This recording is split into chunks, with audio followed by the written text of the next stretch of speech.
గతంలో ఈ మండల ప్రజలకు హామీ ఇచ్చిన విధంగా వాళ్ళ బర్నింగ్ ఇష్యూ ప్రతిరోజు ఇబ్బంది పడుతున్నటువంటి సమస్యలను గుర్తించి వాటిని కేంద్ర ప్రభుత్వం నరేంద్ర మోడీ గారి ప్రభుత్వం యొక్క నిధులతోని ఆ పనులను చేపట్టి ఈరోజు ప్రారంభించడం జరిగింది. ముఖ్యంగా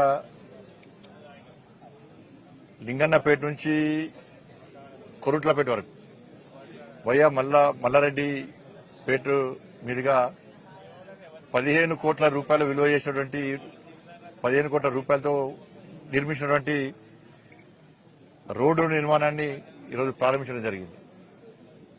దాంతోపాటు గంభీరావుపేట మల్లారెడ్డిపేట మీదుగా 8 కోట్ల 60 లక్షలతోని బ్రిడ్జ్ నిర్మాణం కూడా చేపట్టడం జరిగింది. గతంలో గంభీరావుపేట నుంచి మల్లారెడ్డిపేట రావాలంటే లింగన్నపేట తిరిగి వచ్చేటువంటి అవకాశం ఉండే. అక్కడ కూడా చాలా సందర్భాల్లో ఇబ్బంది పడ్డారు ప్రజలు. దాన్ని గుర్తించిన తర్వాతనే ఇక్కడ ప్రజల యొక్క కోరిక మేరకు ఇవాళ పీఎంజేఎస్వై కింద 8 కోట్ల 60 లక్షలతోని ఈరోజు బ్రిడ్జ్ నిర్మాణం చెప్పడం జరిగింది. దాదాపు 23-24 కోట్ల రూపాయలతోని ఈరోజు ఈ మండలంలో అభివృద్ది కార్యక్రమాలను కేంద్ర ప్రభుత్వ నిధులతోని చెప్పడం జరిగింది. రోడేమో సిఆర్ఎఫ్ సెంట్రల్ రోడ్ ఫండ్స్, ఇదేమో పీఎంజేఎస్వై. ఈ రెండు నిధులను కూడా ఈ మండలానికి కేటాయించడం జరిగింది. గతంలో కూడా సిరిసిల్ల నియోజకవర్గానికి కేంద్ర ప్రభుత్వము అనేక నిధులు ఇచ్చింది. కానీ చాలా మంది కూడా వాళ్ళ నిధులుగా చెప్పుకునే ప్రయత్నం చేశారు.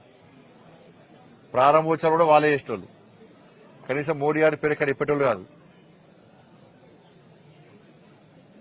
కానీ ఈ తెలంగాణ రాష్ట్ర అభివృద్ధికి వచ్చే నిధులను కూడా కేంద్ర ప్రభుత్వానియే. కానీ రాష్ట్ర ప్రభుత్వానికి కేంద్రం ఎప్పుడు సహకరిస్తున్నది, ఇంకా సహకరించడానికి సిద్దంగా ఉంది. నరేంద్ర మోడీ ప్రభుత్వానికి, ఎన్డీఏ ప్రభుత్వానికి రాజకీయాలు ముఖ్యం కాదు, ఈ దేశ అభివృద్ది ముఖ్యం. ఈ దేశంలో అంతర్భాగమైనటువంటి తెలంగాణ రాష్ట్ర అభివృద్ది కూడా ముఖ్యమే.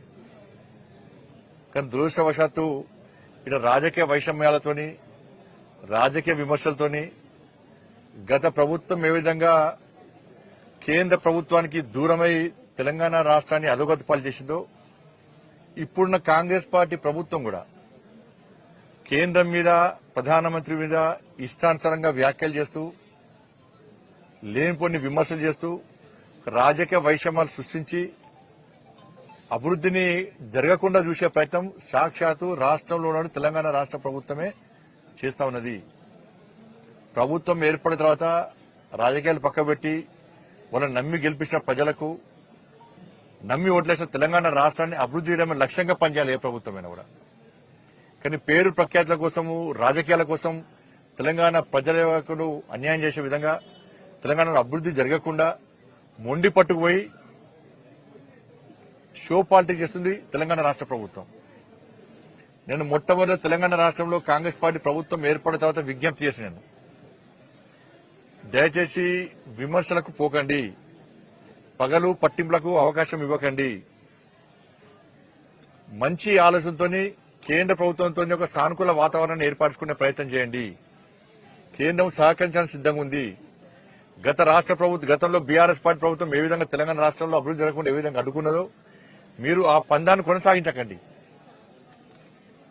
ఇట్లా విజ్ఞప్తి చేస్తే ఫస్ట్ స్టార్టింగ్ లో 1-2 నెలలు మంచిగా ఉన్నారు, బుద్ధిమంతులకు ఉన్నారు. ఈ 1-2 నెలల తర్వాత స్టార్ట్ చేసి ఒక ప్రధానమంత్రి స్థాయిని చూడకుండా కూడా ఇష్టానుసారంగా వ్యాఖ్యలు చేస్తారు మంత్రులు, ఎమ్మెల్యేలు, కాంగ్రెస్ పార్టీ నాయకులు.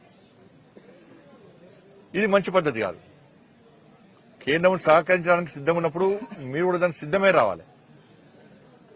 గతంలో జరిగిన పొరపాట్లను, గతంలో జరిగిన ఇబ్బందులను ఒక్కసారి మీరు దాని మీద పరిశీలించుకొని ఒక సమీక్ష నిర్వహించుకొని కేంద్ర ప్రభుత్వంతో మొండి పట్టుకుపోయి గొడవలకు పోయేటువంటి విమర్శలకు అతి విమర్శలు చేసే ప్రయత్నం చేయకుండా, విమర్శలు చేయాల్సిందే, రాజకీయ విమర్శలు ఏ పార్టీ అయినా ఏ ప్రభుత్వం అప్పుడు విమర్శలు చేయాల్సిందే. కానీ మితిమీరి విమర్శలు చేసి పార్టీల మధ్య తీసుకొస్తే ఇది తెలంగాణ రాష్ట్ర ప్రజలకు అన్యాయం జరిగేటువంటి ప్రమాదం ఉంది. మాకు రాజకీయాలు ముఖ్యం కాదు, మాకు తెలంగాణ రాష్ట్ర అభివృద్ధి ముఖ్యం. మళ్లీ చెప్తున్నాను. అందుకే నరేంద్ర మోడీ గారి మీద విశ్వాసంతో, నరేంద్ర మోడీ గారి నాయకత్వాన్ని నమ్మి నరేంద్ర మోడీ గారు ఇచ్చినటువంటి అభివృద్ది మంత్రాన్ని విశ్వసించి మహారాష్ట్ర ప్రజలు ఎన్డీఏ ప్రభుత్వానికి ఇలా పట్టం కట్టారు. కాంగ్రెస్ పార్టీకి ఎన్ని సీట్లు వస్తే ఇప్పటికీ గ్యారెంటీ లేని పరిస్థితి. 220 సీట్లకు పైగా ఇలా భారతీయ జనతా పార్టీ ఎన్డీఏ కూటమి గెలుచుకోబోతున్నది. ఇక్కడ తెలంగాణ రాష్ట్ర ముఖ్యమంత్రి మహారాష్ట్ర పోయి చెప్పని అబద్దం లేదు. ఇక కర్ణాటక ముఖ్యమంత్రి పోయి చెప్పని అబద్దం లేదు. హిమాచల్ ముఖ్యమంత్రి పోయి చెప్పని అబద్దం లేదు. హిమాచల్లో 10 గ్యారెంటీలు, కర్ణాటకలో పాంచన్యాయం వేయరు, తెలంగాణలో 6 గ్యారెంటీలను వేయరు. ఇక్కడ పైసలు తీసుకుపోయి అక్కడ యాడ్లు ఇచ్చారు. సిరిసిల్ల నియోజకవర్గానికి పైసలు ఇవ్వమంటే పైసలు లేవు, కానీ పోయి అక్కడ యాడ్లు ఇచ్చారు. తెలంగాణ పైసలు తీసుకుపోయి అక్కడ గతంలో కేసీఆర్ ఏం చేసిండు, తెలంగాణ పైసలు పంజాబ్ లో చెక్కులు ఇచ్చిండు రైతులకు. ఇక్కడ రైతులను ఒక్క రూపాయి ఇయ్యలే, పోయి రైతు ఒక పంజాబ్ రైతులకు ఇచ్చేసిండు. ఫస్ట్ చलन చెక్కులు ఇచ్చిండు, మళ్ళీ ఏం చేసిండు మరి ఇప్పుడు ఏమైనా తెలియదు. అవి ఆయన కూడా దేశవ్యాప్తంగా యాడ్లు ఇచ్చిండు పైసలు తీసుకుపోయి.